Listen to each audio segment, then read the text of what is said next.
How to remember measurements with a gallon. Just draw 4 Q's for quarts. And you remember the quart means 4 because you have 4 quarters in a dollar. Well, you also have 4 quarts in 1 gallon. Now in 1 quart, you're going to draw 2 P's for pints. And in each P, you're going to write 2 C's for cups. Using this little drawing, you can see how many pints are in a gallon, how many cups are in a gallon, how many cups are in a quart. It shows you everything. For instance, in 1 quart, there are 2 pints.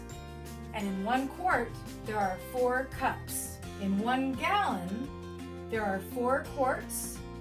There are 2, 4, 6, 8 pints.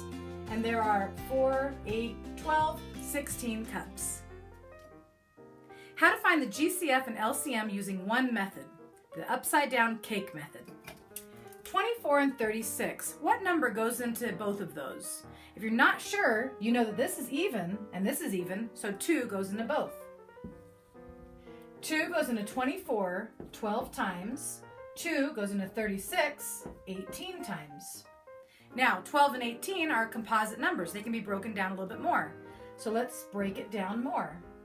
2 goes into 12 6 times, 2 goes into 18 9 times. Now 6 and 9 need to be broken down even more.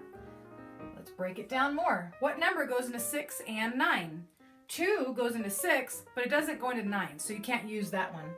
3 goes into both of them.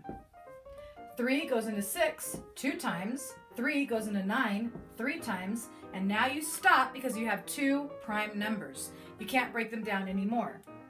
Okay, so let's look at the GCF. That's the greatest common factor. Greatest common factor is the biggest number that can go into both of them evenly. Greatest common factor is right there. 2 times 2 times 3, which would be a 12. So the biggest number that goes into both of them is 12. The LCM is the least common multiple. If you were to do the multiples of this one, you'd get a huge big number, and even more with that one.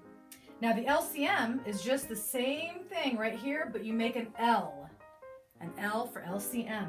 So the LCM would be 2 times 2 times 3 times 2 times 3, which would equal 72. How to change a percent into a decimal or a fraction. The word percent means per 100 or out of 100. So 3% means 3 out of 100. 3 out of 100. There's the fraction. 17% means 17 out of 100. 17 out of 100. And 25% means 25 out of 100. All right? Now let's take a look at the decimal. If you have 3 pennies out of 100 pennies, because 100 pennies make $1, 3 pennies would be 0.03. 17 out of 100 would be 17 pennies, so 17 cents. And 25 out of 100 would be 25 cents. How to compare decimals. This is read 2 different ways. 1 is less than 3, but it's also read as 3 is greater than 1. Instead of doing the crocodile eats the bigger number, what I do is I put little dots on the end of it, and then whichever one you hit first is what you say. 1 is less than 3 because I hit 1 dot first, but if I hit 2 dots first, I say greater than. 3 is greater than 1. So let's look at this one. 1.5 compared to 0.67. What I like to do is I like to have 2 digits after the decimal so I can look at it as money.